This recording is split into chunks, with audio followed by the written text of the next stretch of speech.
जय हिंद एवरीवन, मैं शुभम बरवेल अच्छे अकेडमी के ऑनलाइन प्लेटफॉर्म में आप सभी का स्वागत करता हूं। बेटा आज हम पढ़ने वाले बायोमोलिक्यूल चैप्टर के पीवाईक्यू सॉल्यूशंस। इसके पहले हमने एक लेक्चर डील किया था नीट के पीवाईक्यू सॉल्यूशन का। आज सेकंड लेक्चर है, इसमें हम लोग जो बाकी बचे हुए क्वेश्चन थे उसके सॉल्यूशन डील करेंगे। तो स्टार्ट करते हैं आज का लेक्चर। इसमें सबसे पहला क्वेश्चन आ रहा है बेटा, क्या बोला जा रहा है देखिए। एक प्रोटीन मॉलिक्यूल में विभिन्न एमिनो एसिड एक साथ जुड़े होते हैं, ठीक है। तो जो प्रोटीन मॉलिक्यूल फॉर्म होते हैं उसमें एमिनो एसिड जब आपस में जुड़ते हैं तो उनके बीच एक बॉन्ड फॉर्म होता है जिसको हम बोलते हैं पेप्टाइड बॉन्ड। कौन सा बॉन्ड बोलते हैं? पेप्टाइड बॉन्ड बोलते हैं। क्लियर? ये होता है बेटा पेप्टाइड बॉन्ड, ठीक है। C double bond O N H, इस टाइप से चलता है। तो ये यहां से आपकी जो है कंटिन्यू वैलेंसी से आपके पास एमिनो एसिड आपस में जुड़ते चलते हैं। इसको अपन बोलते हैं पेप्टाइड बॉन्ड। क्या बोल देते हैं? Peptide bond.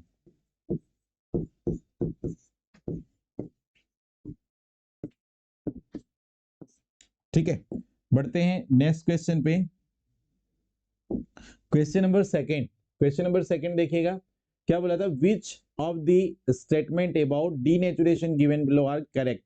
डीनेचुरेशन का जो प्रोसेस है, इसके पहले मैं आपको समझा चुका हूं इसके पहले वाले जो लेक्चर थे उसमें, कि डीनेचुरेशन का जो प्रोसेस होता है जिसको हम विकृतीकरण कहते हैं। मतलब किसी भी प्रोटीन, हमने चार टाइप के प्रोटीन के स्ट्रक्चर देखे थे, primary structure of protein, secondary structure of protein, tertiary structure of protein और क्वार्टरनरी स्ट्रक्चर ऑफ प्रोटीन। अगर प्रोटीन के स्ट्रक्चर को हम किसी भी तरह से फिजिकल या केमिकल चेंज करा के उसकी स्ट्रक्चर में चेंज करा दें या उसकी बायोलॉजिकल एक्टिविटीज को डीएक्टिवेट कर दें, तो ये प्रोसीजर ही जो है या ये जो फिनोमिना है इसी को डीनेचुरेशन कहते हैं। इसके पहले मैंने आपको बता चुका है कि प्राइमरी स्ट्रक्चर ऑफ प्रोटीन में डीनेचुरेशन नहीं होता है, लेकिन secondary, tertiary and quaternary structure of protein में डीनेचुरेशन का प्रोसेस पाया जाता है। तो यहाँ पे उसने डीनेचुरेशन की कंडीशन के लिए करेक्ट स्टेटमेंट पूछा था, कौन सा है। तो सबसे पहले स्टेटमेंट पे आते हैं जिसमें दिया है प्रोटीन के विकृतीकरण से प्रोटीन की द्वितीयक और तृतीयक संरचना को नुकसान होता है। बिल्कुल सही बात है, ये बात बिल्कुल सही है, पहला स्टेटमेंट बिल्कुल करेक्ट बोला है। सेकेंड नंबर पे आते हैं, डीनेचुरेशन से डीएनए के दोहरे स्ट्रैंड को सिंगल स्ट्रैंड में चेंज किया जा सकता है, ये भी बिल्कुल करेक्ट है, ये भी पॉसिबल है। थर्ड नंबर पे आओ, डीनेचुरेशन का जो प्रोसेस है उससे प्राथमिक स्ट्रक्चर ऑफ प्रोटीन को प्रभावित करती है। मतलब ये प्राइमरी स्ट्रक्चर जो है, प्राइमरी स्ट्रक्चर जो होती है प्रोटीन की, क्या डीनेचुरेशन से इफेक्टेड होती है? नहीं होती। यहां पे बोल दिया है कि इफेक्टेड होती है, लेकिन प्राइमरी स्ट्रक्चर जो है वो प्रोटीन की इससे इफेक्ट नहीं होती। मतलब फर्स्ट और सेकंड दोनों स्टेटमेंट सही हैं, थर्ड वाला स्टेटमेंट क्या है? गलत है। तो यहाँ पे करेक्ट आंसर हमारा हो जाएगा बच्चों सी वाला करेक्ट हो जाएगा, जिसमें ए और बी दोनों ऑप्शन या दोनों स्टेटमेंट बिल्कुल दिए हुए हैं। क्लियर? चलिए बढ़ते हैं नेक्स्ट क्वेश्चन पे। क्वेश्चन नंबर थर्ड क्या कहता है देखो, डाइजेशन की प्रोसेस में पेप्सिन एंजाइम को पॉलीपेप्टाइड एंजाइम में, यहां से देख लो ये इक्वेशन से ही डायरेक्ट आपको क्वेश्चन आएगा। प्रोटीन से पॉलीपेप्टाइड चेन बनाना है और पॉलीपेप्टाइड चेन से एमिनो एसिड में इसको कन्वर्ट करना है।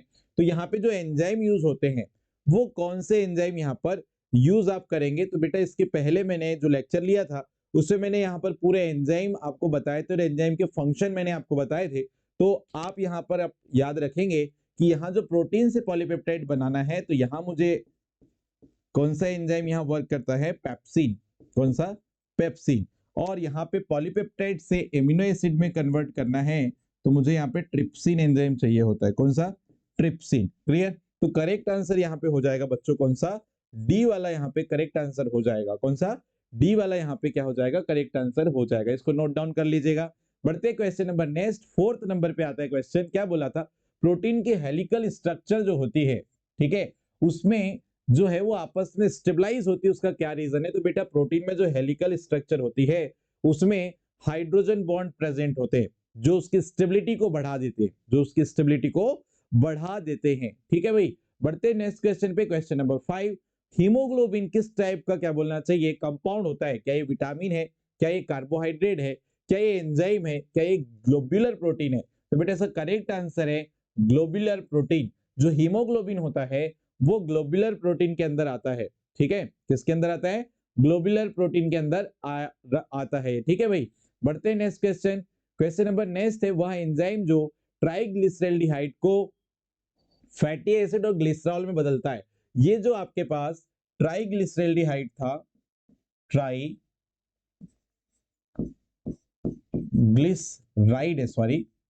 ट्राइग्लिसराइड जो है इसको फैटी एसिड एंड ग्लिसरॉल इसमें बदलने वाला जो एंजाइम था वो था बेटा लाइपेज। इसको मैंने इसके प्रीवियस में जो लेक्चर करवाया है उसमें इसको प्रॉपर तरीके से मैंने वहां पे करवाया है सॉल्व, उसको आप देख लीजिए, वहां पे एंजाइम मैंने पूरे पढ़ा दिए थे, ठीक है जी। तो करेक्ट आंसर क्या हो जाएगा यहाँ पे, लाइपेज। क्या एंजाइम आ जाएगा यहाँ पे, लाइपेज। क्लियर है। चलिए बढ़ते क्वेश्चन नंबर नेक्स्ट, देखिएगा नेक्स्ट क्वेश्चन क्या बोल रहा है हमसे, enzyme are made up of. Enzyme जो है ये बने होते हैं, ठीक है। तो एंजाइम जो है ये स्पेसिफिक स्ट्रक्चर वाले प्रोटीन होते हैं बेटा, ठीक है। ये खाद्य प्रोटीन होते हैं क्या, नहीं, ये प्रोटीन होते हैं एक्चुअल में, लेकिन इनकी स्पेसिफिक स्ट्रक्चर होती है, ठीक है जी। चलिए आगे बढ़ते हैं नेक्स्ट 8th नंबर पे आइए। विच of the following is correct.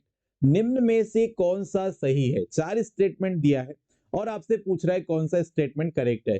पहले नंबर पे बोलता है कि साइक्लोहेक्सेन जो है, ये साइक्लोहेक्सेन आपको बोल रहा है क्या ये एरोमेटिक है, नहीं भैया। इसमें अगर ये 3 ऐसे क्या बोलना चाहिए, क्या लगा देते, पाई बॉन्ड लगाते तो बनता बेंजीन रिंग, तब वो एरोमेटिक होता। तो ये अभी एरोमेटिक नहीं है। दूसरी बात बोल रहा है कि डायस्टेज एक एंजाइम है, बिल्कुल सही है, इसको तो हम पढ़े, डायस्टेज एक एंजाइम है, ये स्टेटमेंट सही है।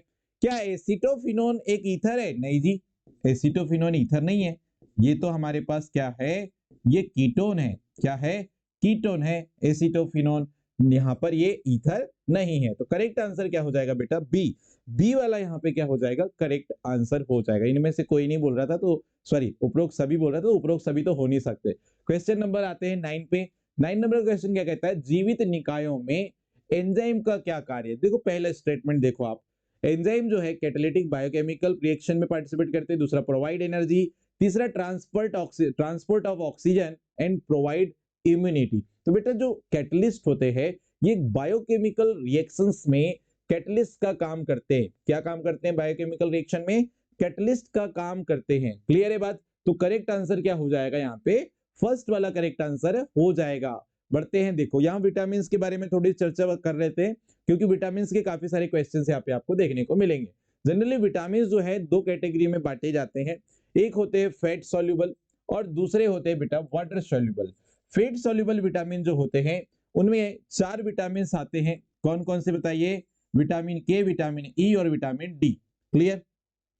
और जो हमारे पास वाटर सॉल्युबल विटामिन होते हैं वो कौन से होते हैं, बी और सी, विटामिन बी और सी। अब देखो यहां पर ध्यान से, इसके लिए ट्रिक है, की करके एक ट्रिक है, इससे आप याद रखेंगे, के फॉर विटामिन के, E for vitamin E, D for vitamin D, A for vitamin A. ठीक है, वैसे ही यहाँ पर बी फॉर विटामिन बी और सी फॉर विटामिन सी। बी और सी जो 2 विटामिन है ये कहाँ डिजोल्व होते हैं, वाटर में। लेकिन फेट में या वसा में घुलनशील कितने विटामिन है, 4, के, विटामिन के, विटामिन ई, विटामिन डी और विटामिन ए। चलो बढ़ते आगे, आगे बढ़ते हैं, विटामिन के बारे में थोड़ा डिटेल देख लेते हैं। जैसे यहाँ पे कुछ विटामिन है, उनके जनरल नेम क्या है, उनकी डेफिशिएंसी से कौन सी डिसीज होती है और उनके सोर्स क्या है, ये थोड़ा सा हम फास्ट देख लेते हैं। सबसे पहले विटामिन आता है ए। विटामिन ए जो है बच्चों, विटामिन ए का जो नेम होता है उसको हम बोलते हैं रेटिनॉल। क्या बोलते हैं, रेटिनॉल। विटामिन ए की कमी से जो डिसीज होती है उसको हम बोलते हैं नाइट ब्लाइंडनेस या फिर जीरोप्थेल्मिया, या इसी को हिंदी में बोला जाता है रतौंधी। क्या बोला जाता है, रतौंधी। इसके सोर्स जो है आप नोट डाउन कर लीजिएगा, ठीक है। मेन आपको क्या करना है, विटामिन का नाम और विटामिन की डेफिशिएंसी से कौन सी डिसीज होती है वो आपको बिल्कुल इजीली याद होने चाहिए। विटामिन सी, इसका नाम होता है बेटा एस्कॉर्बिक एसिड। क्या होता है, एस्कॉर्बिक एसिड। और इसकी कमी से स्कर्वी जो है, स्कर्वी एक डिसीज होती है जिससे हमारे मसूड़ों से जो है ब्लड का रिसाव होने लग जाता है। किससे, मसूड़ों से। बढ़ते 3rd नंबर के विटामिन पे, विटामिन डी। विटामिन डी का जो नाम होता है बेटा वो होता है कैल्सीफेरॉल। क्या होता है, कैल्सीफेरॉल, ठीक है। और इसकी कमी से रिकेट्स डिसीज होती है, बच्चों में अस्थियों का कमजोर होना, ठीक है, रिकेट्स डिसीज है। और क्या बोलना चाहिए, वयस्कों में जो एक डिसीज होती है जिसको ऑस्टियोमलेशिया बोला जाता है। क्या बोला जाता है? ऑस्टियोमलेशिया। इसमें क्या होता है, जो वयस्क रहते हैं उनके जोड़ों में दर्द होता है, ठीक है, इस डिसीज में। क्लियर? चलिए बढ़ते हैं विटामिन ई की ओर। विटामिन ई जो है इसका नाम होता है टोकोपेरॉल। क्या होता है? टोकोफेरॉल। ठीक है। अब टोकोपेरॉल जो है यहाँ पर इसकी डेफिशिएंसी से, सॉरी, विटामिन ई की डेफिशिएंसी से यहाँ पर एक डिसीज होती है जिसको स्टेरिलिटी बोलते हैं, या इसी को हम लोग क्या बोलते हैं, बांझपन बोल देते हैं। क्लियर है? नेक्स्ट आपके पास आता है विटामिन के। विटामिन के जो होता है इसका अगर हम नाम देखें तो इसका होता है नाम फाइलोक्विनोन। क्या होता है? फाइलोक्विनोन। और इसकी कमी से हीमोफीलिया करके एक डिसीज होती है जिसमें रक्त के थक्के बनने का जो समय है वो इंक्रीज हो जाता है अगर विटामिन के की बॉडी में कमी है। और अगर उस व्यक्ति को चोट लग जाती है और उसकी किसी बॉडी के पार्ट से ब्लड रिसा होने लग जाता है तो वहां पर ब्लड की जो क्लॉटिंग है उसका जो टाइम पीरियड है वो इंक्रीज हो जाता है। क्लियर? तो विटामिन के की अगर क्या बोलना चाहिए हमारी बॉडी में डिफिशियंसी होगी तो ये डिसीज हो सकती है। ठीक, बढ़ते नेक्स्ट विटामिन पे। देखिएगा, अब आते हैं विटामिन बी1, बी2 और बी6 और बी12। विटामिन बी1 में याद रखना है, विटामिन बी1 का नाम क्या है? थायमीन। और इससे जो डिसीज होती है इसकी डेफिशिएंसी से वो क्या है? बेरी। इसमें भूख कम लगती है, इसको अच्छे से याद रखना है। विटामिन बी2, विटामिन बी2 का जो नाम होता है वो होता है राइबोफ्लेविन। क्या होता है? राइबोफ्लेविन। और इससे जो डिसीज होती है उसको बोलते हैं चिलियोसिस। क्या बोलते हैं? चिलियोसिस। क्लियर है? विटामिन बी6, विटामिन बी6 जो है इसका जो नाम होता है बेटा पायरिडॉक्सिन होता है। क्या होता है? पायरिडॉक्सिन। और इससे जो डिसीज हो रही है उसको हम बोलते हैं एनीमिया। क्या बोलते हैं? एनीमिया। क्लियर? और विटामिन बी12 जो है, और इसमें क्वेश्चन आता है विटामिन बी12 जो है कौन सा मेटल कंटेन करता है? तो कोबाल्ट। क्या? कोबाल्ट मेटल, इसको याद रखना। एक तो क्वेश्चन ये हो गया कोबाल्ट। ठीक है। दूसरा, विटामिन बी12 का नाम क्या होता है? कोबालामिन। क्या? कोबालामिन। और इससे जो डेफिशिएंसी होती है इसकी कमी से वो होती है पर्निशियस एनीमिया। क्या बोलते हैं इसको? Pernicious anaemia. आरबीसी डेफिशिएंसी बोलते हैं इसको, आरबीसी की डेफिशिएंसी भी बोला जाता है इसको। क्लियर है? तो यहाँ पर इतने विटामिन है, इससे अब कितने क्वेश्चंस आए हुए हैं वो हम लोग अब डील करते हैं एक एक करके। ठीक है जी? तो देखिएगा ध्यान से, इसको नोट कर लीजिएगा। अब सबसे पहले आता है question number 10। RBC deficiency is deficiency disease is, RBC की कमी से जो डिफिशियंसी आ रही है वो किस विटामिन की कमी के कारण आ रही है, ऐसे करके क्वेश्चन था। तो विटामिन बी12, अभी थोड़ी देर पहले मैंने बताया था, विटामिन बी12 जो है उससे होता है पर्निशियस एनीमिया। और ये डिफिशियंसी होती है आरबीसी डिफिशियंसी, इसको बोला जाता है आरबीसी की कमी के कारण ये होती है। क्लियर? तो करेक्ट आंसर यहाँ पे क्या हो जाएगा? ए। बहुत ही सिंपल वन लाइनर क्वेश्चन है, अगर कॉन्सेप्ट पता है तो फटाफट से क्वेश्चन लग जाएंगे। क्वेश्चन नंबर नेक्स्ट देखो, deficiency of which vitamin cause osteomalacia. ठीक है। अभी थोड़ी देर पहले अपन ने बात की ऑस्टियोमलेशिया जो डिसीज है, यहां पर देख लीजिए ऑस्टियोमलेशिया विटामिन जो है हमारे पास डी की कमी से होता है। किसकी कमी से? विटामिन डी की कमी से होता है। रिकेट्स और क्या?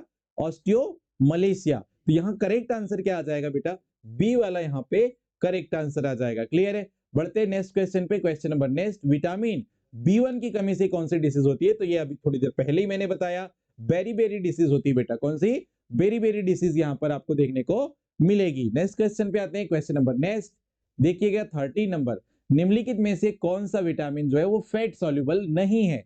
फैट सॉल्युबल दो विटामिन नहीं है बेटा, वो बी और एक क्या है? सी। तो विटामिन यहाँ पे दिया है बी कॉम्प्लेक्स, ये फैट में सॉल्युबल नहीं है। इधर लास्ट में जरूर देखें, उन्हें लास्ट में क्या बोल दिया? नहीं। यहाँ मतलब नॉट बोला है ना उसने, फैट सॉल्युबल नहीं है ऐसे बोला था। तो कीडा करके भाई फैट सॉल्युबल कौन कौन से होते हैं? ये तो वाटर सॉल्युबल है। फेट सॉल्युबल विटामिन के, विटामिन ई, विटामिन डी और विटामिन ए, ये फेट सॉल्युबल है। लेकिन वाटर सॉल्युबल कौन से हैं? विटामिन बी और विटामिन सी, इसको याद रखेंगे। ठीक है। क्वेश्चन नंबर आता है 14। क्वेश्चन नंबर 14 में देखिए, निम्नलिखित में से कौन सा विटामिन जल में घुलनशील है? फिर से क्वेश्चन को मॉडिफाई करके बोला, जल में कौन सा विटामिन घुलनशील है? तो बेटा बी और सी, विटामिन बी और सी। तो करेक्ट आंसर क्या हो जाएगा? बी। क्लियर? 2007 में पूछा था ये भी क्वेश्चन। फिर आते हैं विटामिन बी12 में कौन सा मेटल? तो बेटा कोबाल्ट मेटल होता है, अभी थोड़ी देर पहले ही बताया था मैंने। कोबाल्ट मेटल पाया जाता है विटामिन बी12 में। बहुत आसान क्वेश्चन है, वन लाइनर क्वेश्चन है, बस कॉन्सेप्ट पता होना चाहिए। नेक्स्ट आओ, देखो यहाँ पर क्या बोला था, आणविक आनुवंशिकी की केंद्रीय हठधर्मिता बताती है कि आनुवंशिक की जानकारी प्रवाहित होती है। तो बेटा जनरली यहाँ पर सूचनाओं का जो कम्युनिकेशन है वो कैसे होता है, जरा ध्यान समझिएगा। डीएनए से होता है आरएनए की ओर, और आरएनए से होता है प्रोटीन। ठीक है, तो करेक्ट आंसर यहाँ पे क्या हो जाएगा बताइए? करेक्ट आंसर यहाँ पे हो जाएगा सी वाला। कौन सा हो जाएगा? सी वाला करेक्ट आंसर हो जाएगा। बढ़ते हैं नेक्स्ट क्वेश्चन पे। क्वेश्चन नंबर नेक्स्ट आता है 17 नंबर पे। डीएनए में विभिन्न नाइट्रोजन बेस के बीच रिलेशन, ध्यान समझिएगा। जो डीएनए में बेस पाई जाती है, सबसे पहली उसकी बात करते हैं कि डीएनए में कौन सी बेस पाई जाती है। तो इसके लिए मैंने ट्रिक बताया था आपको, क्या याद रखना है? केट जी याद रखना है। क्या याद रखना है? केट जी। केट जी मतलब क्या है? C for cysteine, sorry cytosine, C for cytosine, A for adenine, T for, मैं लिखा ही देता हूं देख लीजिएगा, C for cytosine, A for adenine, T for thymine और जी फॉर है ग्वानिन। ये हमारे पास डीएनए की क्या है? बेस है। अब क्या बोला था कि डीएनए की जो बेस है वो आपस में भाई उनके बीच में जो रिलेशन होता है वो कैसे? तो ये आपको एक बात याद रखनी है, क्या कि एडेनिन जो है वो थाइमिन से जुड़ता है, दो डबल बॉन्ड या दो हाइड्रोजन बॉन्ड से। और दूसरा एक याद रखना है कि ग्वानिन जो है वो तीन हाइड्रोजन बॉन्ड से किससे जुड़ता है? साइटोसिन से। तो यहाँ पे कितने हाइड्रोजन बॉन्ड बन रहे हैं? दो हाइड्रोजन बॉन्ड बन रहे हैं। और यहाँ पे ग्वानिन और साइटोसिन के बीच में कितने हाइड्रोजन बॉन्ड है? तीन हाइड्रोजन बॉन्ड बने हुए हैं। तो यहाँ पे वही आपको पूछा था कि डीएनए की जो नाइट्रोजन बेस होती है वो आपस में किस बॉन्ड से जुड़ रही है। तो यहाँ पे आपको याद रखना है कौन सा बॉन्ड है? हाइड्रोजन बॉन्ड आपको यहाँ पे याद रखना है। बढ़ते हैं नेक्स्ट क्वेश्चन पे। ये पूछा था आपका पीएमटी 2013 पे। ठीक है, नेक्स्ट, डीएनए का वह खंड जो प्रोटीन की सिंथेसिस के लिए सहायक मैनुअल के रूप में कार्य करता है। तो यहां पर आपका करेक्ट आंसर क्या हो जाएगा?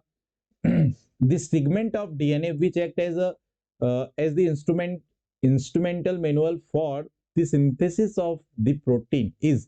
प्रोटीन की सिंथेसिस में डीएनए का कौन सा पार्ट है जो यहाँ पर बहुत ही इंपॉर्टेंट रोल प्ले करता है? वो है बेटा जीन। वो क्या है? जीन है। ठीक है, न्यूक्लियोटाइड, राइबोस, न्यूक्लियोसाइड ये नहीं होंगे। यहाँ पे करेक्ट आंसर क्या होगा? जीन होगा। क्लियर है? बढ़ते नेक्स्ट क्वेश्चन पे। क्वेश्चन नंबर आता है 19। डीएनए में संपूरक क्षार, अभी थोड़ी देर पहले ही बताया था, एडेनिन किसके साथ जुड़ता है? डबल दो हाइड्रोजन बॉन्ड से थाइमिन के साथ। और दूसरे नंबर पे ग्वानिन किसके साथ जुड़ता है? साइटोसिन के साथ। तो करेक्ट आंसर क्या हो जाएगा? फर्स्ट। करेक्ट आंसर क्या हो जाएगा? फर्स्ट। एडेनिन एंड थाइमिन और ग्वानिन और क्या होता है? साइटोसिन। ये आपस में एक दूसरे से जुड़ते हैं, इसलिए इनको संपूरक बोलते हैं। एडेनिन थाइमिन का संपूरक है और ग्वानिन किसका है? साइटोसिन का। इसको अच्छे से याद रखना। ठीक है, बढ़ते हैं नेक्स्ट क्वेश्चन पे। Question number 20। आरएनए और डीएनए में कीरेल अणु, उनकी कैरिलिटी जो है किस कारण से आती है? तो बेटा ध्यान से समझना, जो आपकी डीएनए और आरएनए होते हैं उनमें क्या होती है? राइबोस, सॉरी, उनमें होती है पेंटोस शुगर। कौन सी शुगर होती है? Pentose sugar. जैसे मैं यहाँ पे डीएनए की शुगर की बात करूं तो डीएनए जो है, डीएनए में पाई जाती है यहाँ पर, पहले आरएनए से बताता हूं मैं, चलो। आरएनए की जो शुगर होती है, आरएनए में जो शुगर पेंटोस शुगर पाई जाती है उसको हम बोलते हैं राइबोस शुगर। कौन सी शुगर बोलते हैं? Ribose sugar. ठीक है, या फिर इसको डी राइबोस शुगर कर लोगे, D ribose sugar, D ribose sugar. ठीक है, इसका स्ट्रक्चर अपन कुछ बना के देख लेते हैं।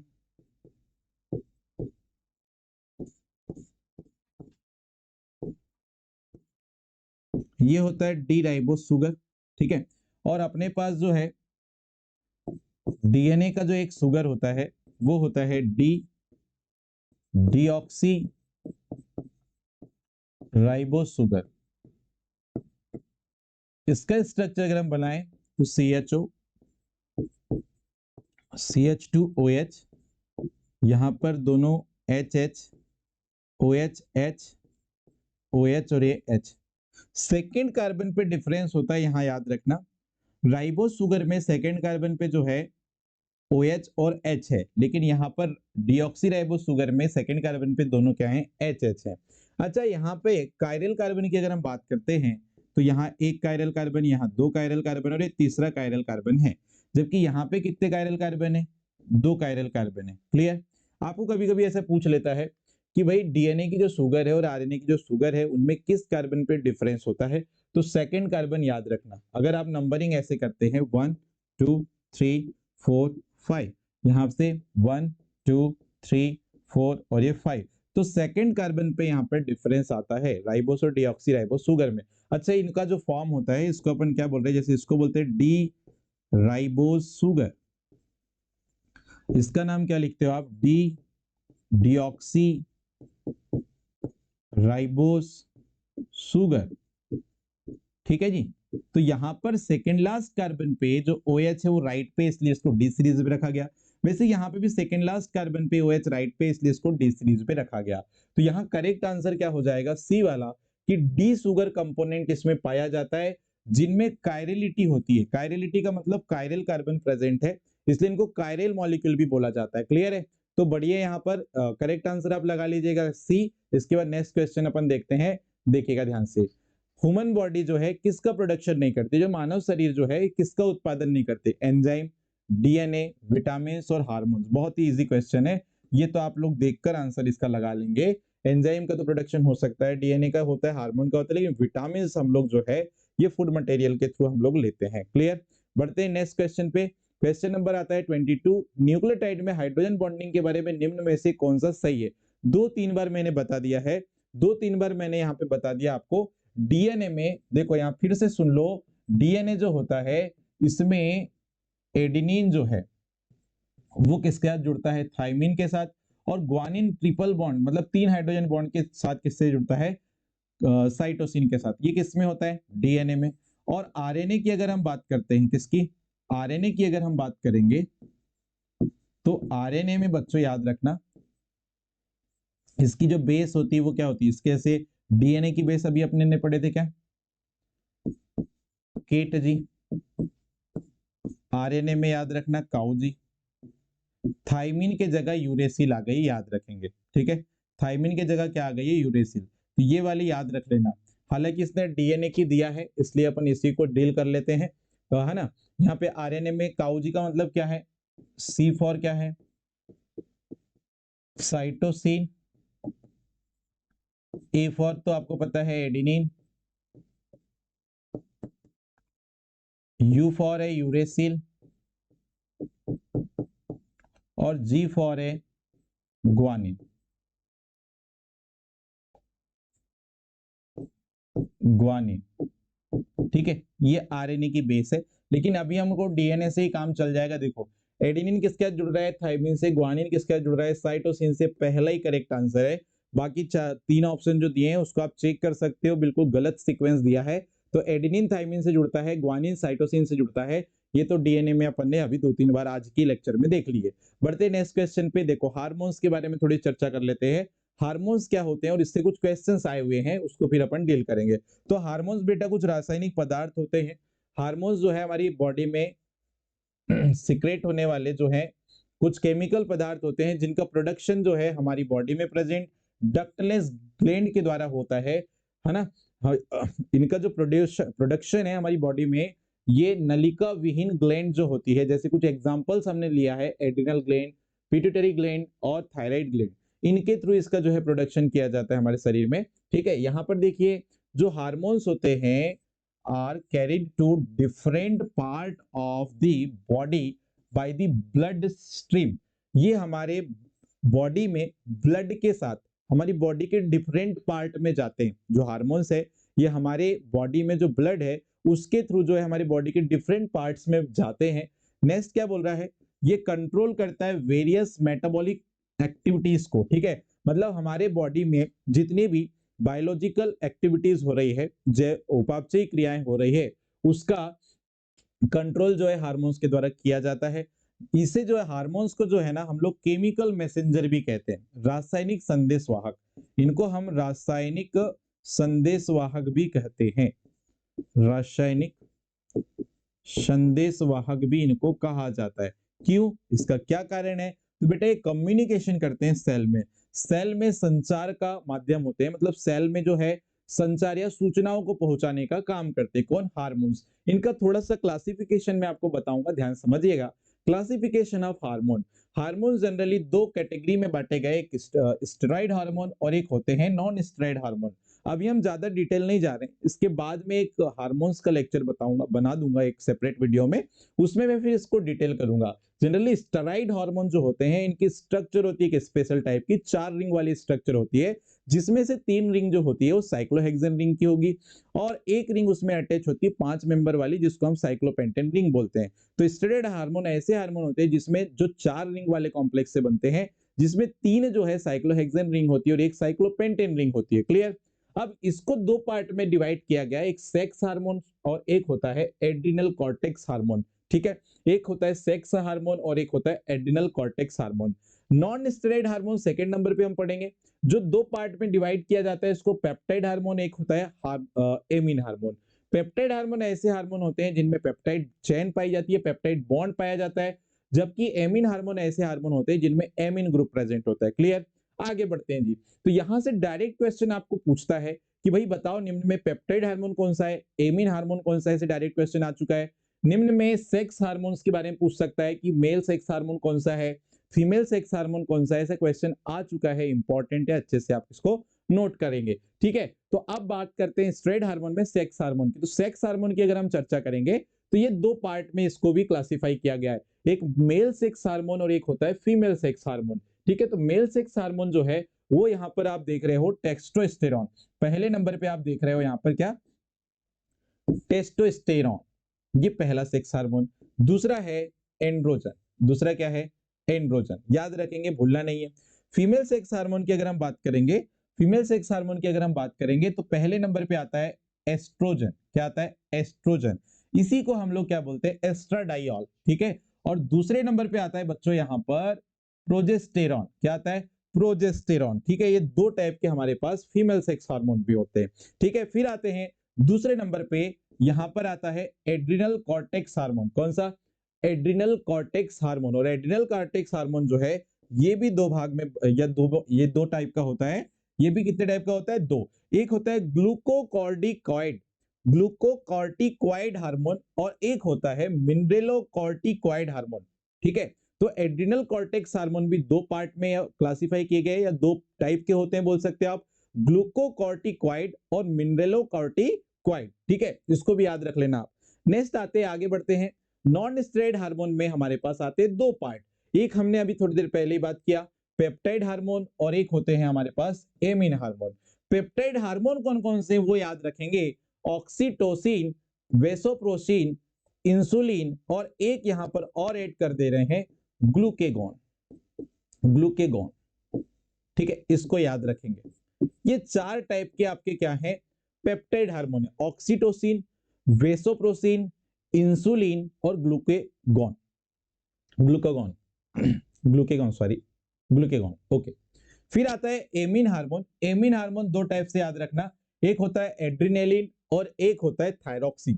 थायरोक्सिन हार्मोन जो, सॉरी हाँ, थायरोक्सिन हार्मोन जो होता है ये आयोडीन कंटेन करता है, ये थोड़ा सा याद रखेंगे। ओके, बढ़ते आगे। अब आते हैं क्वेश्चन पे, यहीं से आपके क्वेश्चन अटेम्प्ट हो जाएंगे, देखिएगा। पहले नंबर पे आते हैं, निम्नलिखित में से कौन सा हार्मोन्स तनाव की स्थिति में उत्पन्न होता है और जो मनुष्य के यकृत से ग्लाइकोलिसिस, ग्लाइको ग्लाइकोजिनोलाइसिस की प्रोसेस में एक्साइटेशन का ये जो है काम करता है, ऐसे करके क्वेश्चन आपको मिल रहा है। ठीक है, तो यहां पर बेटा हमारे पास जो क्वेश्चन यहाँ पे करेक्ट आंसर हो जाएगा, यहां पर एड्रिनेलिन हार्मोन। कौन सा, एड्रिनेलिन हार्मोन, ये एड्रिनल कॉर्टेक्स से सीक्रेट होता है किडनी के। ठीक है, और ये जो है यहां पर मुख्य भूमिका निभाता है। क्लियर है, तो यहां पर करेक्ट आंसर क्या आ जाएगा आपका, सी वाला यहां पे क्या हो जाएगा, करेक्ट आंसर हो जाएगा। बढ़ते हैं नेक्स्ट क्वेश्चन 24 में, निम्नलिखित में से किस हार्मोन में आयोडीन होता है। तो बेटा अभी थोड़ी देर पहले ही मैंने आपको बताया था थायरोक्सिन, और ये कैसा हार्मोन है, एक एमीन हार्मोन है। कैसा हार्मोन है, एक एमीन हार्मोन है। क्लियर, बढ़ते हैं नेक्स्ट क्वेश्चन है, निम्नलिखित में से कौन सा एमीन हार्मोन है, फिर से वही दिया देखो, निम्नलिखित में से कौन सा एमीन हार्मोन है, तो बेटा थायरोक्सिन, सेम क्वेश्चन आ गया। ठीक है, एमीन हार्मोन डायरेक्ट पूछा है, थायरोक्सिन।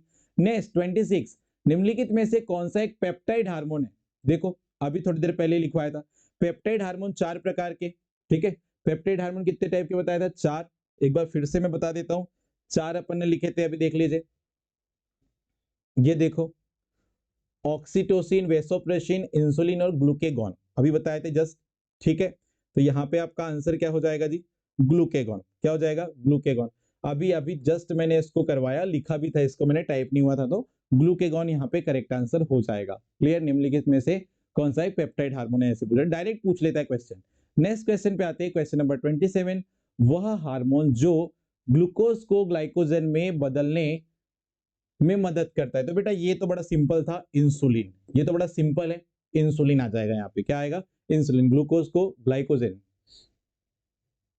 ओके, नेक्स्ट बढ़ते हैं। ओके, क्वेश्चन नंबर 28 देखिएगा। बायोकेमिकल रिएक्शन में एनर्जी प्रोडक्शन का जो काम है वो निम्न निम्न में से कौन उत्तरदायी है, ऐसे करके क्वेश्चन आपको पूछा जा रहा है। तो बड़ा सिंपल सा यहाँ पे आंसर हो जाएगा, यहाँ पे थायरोक्सिन हार्मोन आ जाएगा। क्या आ जाएगा, थायरोक्सिन हार्मोन यहाँ पे करेक्ट आंसर आएगा। क्योंकि थायरोक्सिन हार्मोन जो होता है ये जनरली यहाँ पर कार्बोहाइड्रेट, प्रोटीन, फैट्स, इनको जो है डिकम्पोज करके एनर्जी प्रोड्यूस करता है। तो यहाँ पे मेन रोल जो है वो कौन अप्लाई कर, कौन मेन रोल किसका होगा ये सारे हार्मोन्स में, थायरोक्सिन हार्मोन का। किसका, थायरोक्सिन हार्मोन का। तो यहां तक 28 क्वेश्चन जो है हमारे आज के लेक्चर में रहेंगे। इसके बाद के जो लेक्चर है उसमें नए चैप्टर के साथ हम लोग मिलेंगे, नए चैप्टर के साथ, नए कॉन्सेप्ट के साथ मिलेंगे। तो जय हिंद।